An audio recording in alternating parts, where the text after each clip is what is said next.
back to another Friday Finish Lines. Thank you for joining me here on this beautiful Friday. Hope you had a great end to your week and a great start to your weekend. With that being said, you are joining me here in order to give me...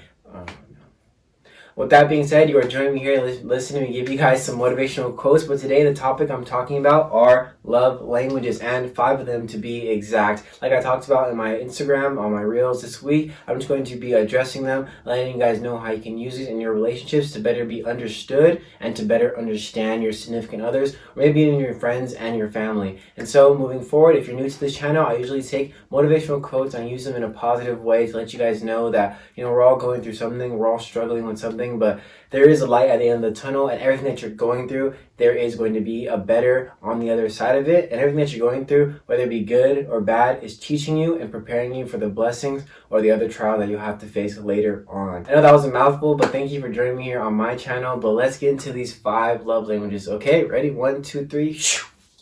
Okay guys, let's get started. The first one I have for you guys, there is no specific order of these love languages, but I'm just going to go in this order because they're kind of the ones I identify with, and just to kind of trickle down the line, just so you guys can see which ones you guys like and which ones are pertaining to you. And so the first one is words of affirmation. This one kind of self-explanatory, but being vocal about your appreciation for somebody. If you know someone or have someone in your life who is identifying with words of affirmation, just make sure you're continuously doing them. Make sure you're continuously letting them know that you're proud of them, that they're doing good. It doesn't have to be all the time, but just letting them know. Even if you have those people in your life who already believe that about themselves, it's nice to hear it from time to time. And also, words of affirmation are not only encouraging for your partner, but they can also be very encouraging for yourself. You let someone know that they're doing great, or you let someone know that you're proud of them for doing something. It makes you feel good. You're kind of giving them this little bit of hope. You're giving them this little push, like, hey, I know you're doing great. I'm just letting you know that you're doing amazing. So keep going, keep pushing.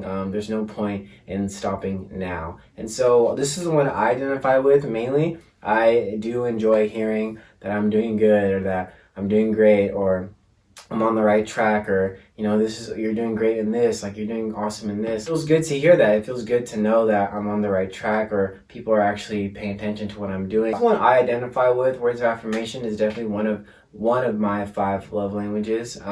It's definitely just one that I've always had in my life. My mom has kind of raised me on that since I was a kid. She's always told me, be a leader, or I'm happy for that you did that, or just giving me words of encouragement. So obviously it carried over into where I am now. And yeah.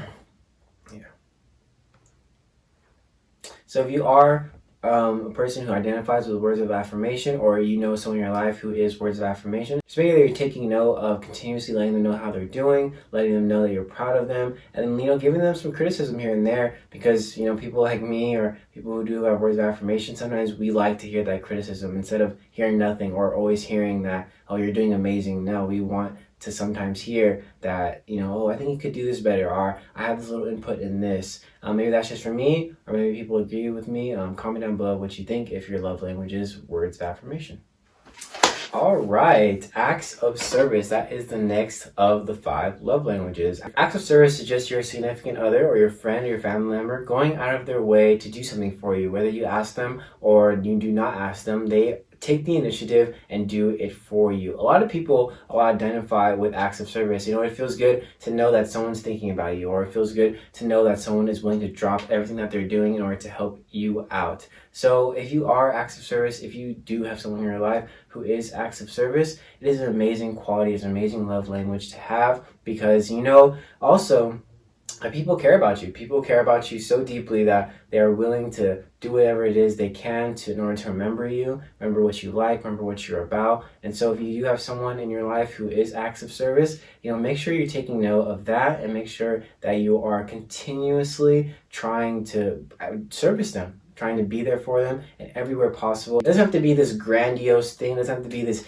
huge thing where you're always going out of your way to do the most, but just doing the little things, remembering the little things, going out of your way to buy little things. If you're out, like, hey, I thought of you and I just wanted to give this to you, or hey, like, let me help you out with this, like, I have a little bit of time. Just make sure that you're catering to this person in the acts of service, because not only will you continue to become better at what you're doing, at servicing them, but in return, they'll want to service you. When you are someone who is always giving service, I guarantee you that will also come back to you tenfold. And so acts of service is an amazing love language. If you do identify with this, or you have someone in your life who identifies with this, like I said, just make sure you're taking note of it. Make sure that you're continuously working towards just becoming more service-like, or becoming a person who is okay with servicing their partner or servicing their significant other.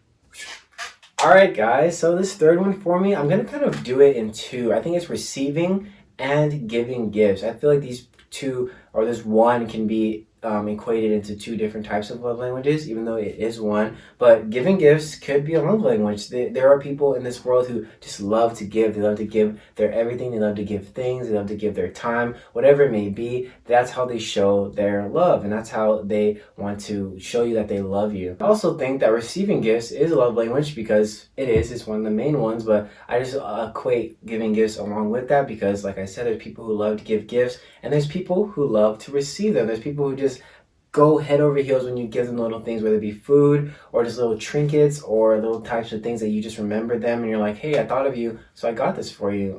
Giving gifts is an amazing act of service, or it's just an amazing thing that you can do for anybody. I mean, Christmas, we all love Christmas, and because we all get gifts, we all get to give something to someone and be like, hey, like, just thanks for being in my life. And thanks for making this year something special. And you want to let them know that's how you feel about them. You want to give them something to remind them, like, hey, I love you. This is just one thing I wanted to give to you. Whether this person in your life isn't as materialistic, or this person in your life is more geared towards experiences, you are willing to give them a gift, whether it be a trip, a necklace, a bracelet, a ring, whatever it may be, food, just taking them out to eat somewhere, like just giving them the gift of something is what makes them happy. And so if you have someone in your life who's all about receiving gifts, make sure you're a person who likes giving gifts. I mean, you don't have to be a person who likes giving gifts, but just be conscious of the person you have in your life, whether they are gift givers or gift receivers. Just make sure that you are open to receiving gifts.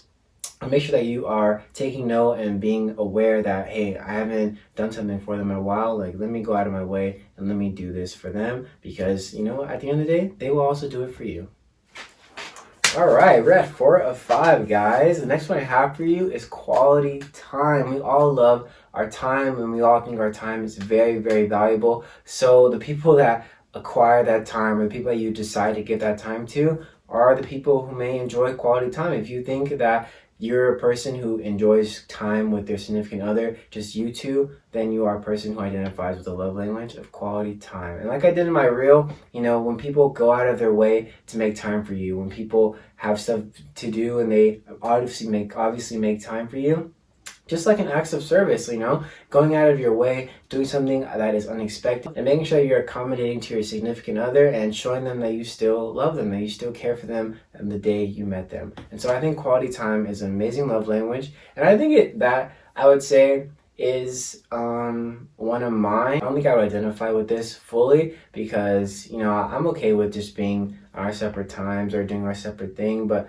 I do enjoy having that quality time and just the downtime. So everyone's quality time is different, whether your quality time be just sitting watching TV, going out to eat, going on a trip, doing something that you guys both love to do together. Whatever that quality time is for you guys, just make sure you're making those scheduled dates. I know you don't want it to be like this thing that happens all the time, like it's just like a routine or like a chore, but life gets hard. Life bombards you with so many things. So making sure you have some type of schedule, like, hey, we're gonna go on a date every 2 weeks, or we're gonna have a date 3 times a month, or whatever it may be. Just talk to your partner about it, communicate with them, be like, hey, this is what I want to do for you, because I value our time together and I want us to continue to learn more and more about each other as we grow, as the years pass. So yeah, if you have someone in your life who enjoys quality time, just make sure you're taking note of that. And if you are someone who enjoys quality time, make sure you let your partner know, like, hey, I kind of want to do this, or I kind of want to set aside time for this week just for us.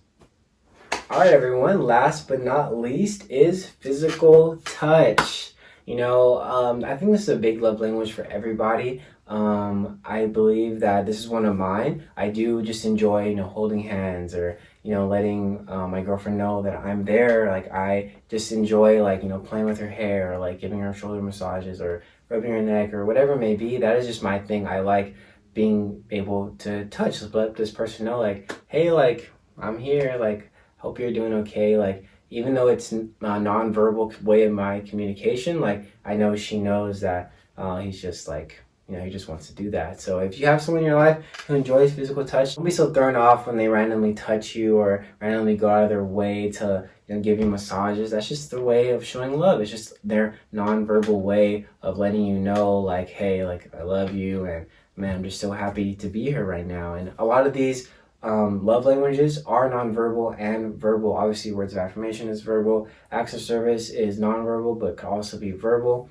Receiving gifts, that is a nonverbal one. Quality time, that is verbal, nonverbal, and physical touch is a nonverbal. So these are just so many different ways that you can communicate your love, and that your significant other can communicate your love. And going back to all of these, just letting your partner know, making sure you're identifying these love languages and going about your life in a way that you could use these love languages in so many ways. It could also help you be more aware of the kind of person you are, and the kind of work ethic you have, the kind of things you need to stay motivated, and the kind of things that are going to push you to be the best version of yourself. Because that's what we're all about, guys. We're all about doing more, wanting more, and giving more, not only to ourselves, but to others, and making sure we're just being aware of that, and making sure that we're taking note of everything that happens to us. So yes, just be aware. But this last one, physical touch, is an amazing one. You only see people holding hands. You see people doing the interlocking arms. You see people, just like have their arm on their partner, like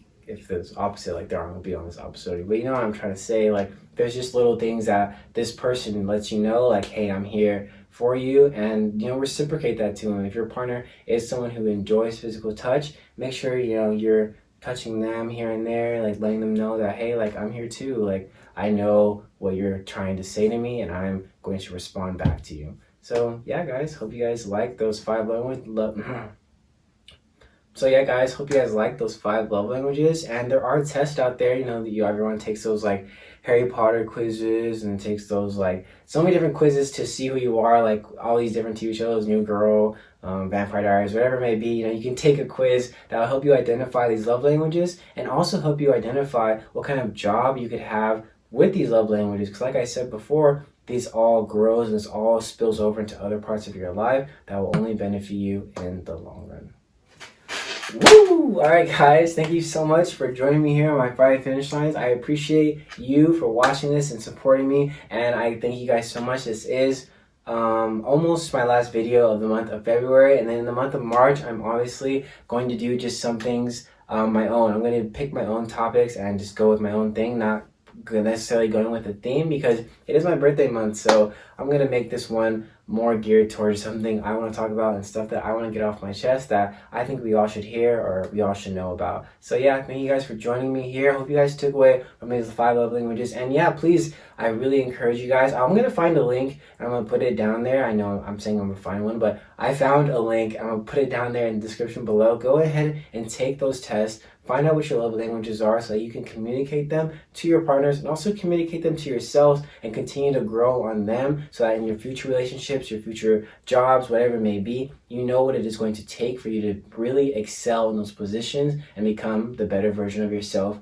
Because we're always getting better. No matter years go by, days go by, we are always wanting to do better, not only for ourselves, but for others too. So yeah, guys, really take that quiz. If you have the time, I'm pretty sure it won't be a long quiz. I think you guys will really take away from it, and just to know what kind of love languages you have, so that you can really be the best partner you can be. And also maybe let your partner know that they can take the quiz too, so you can be more catering and accommodating to your partner's feelings and their love languages, because we all have different ones. I mean, honestly, you guys might have the same. I know, because me and my girlfriend took this test before as well, and it not only showed us our love languages, but obviously, like, how compatible we could be, what kind of jobs this sees for us in the future. It is just a very wide list of things that I could show you. So yeah, please take the quiz. Let me know what your results were if you don't know, or even if you do know now, let me know down below what your love languages are. I would love to see, and I would love to know. And obviously, once you find out your love languages, you're going to be like, oh, like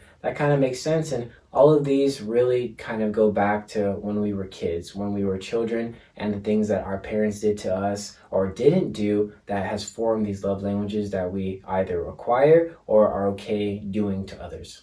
So yeah, thank you guys so much. I'll see you guys next Friday. Have a great weekend. Have a great week. I wish you guys the best always. And thank you for rocking with me and always supporting, all right? I'll see you guys next week.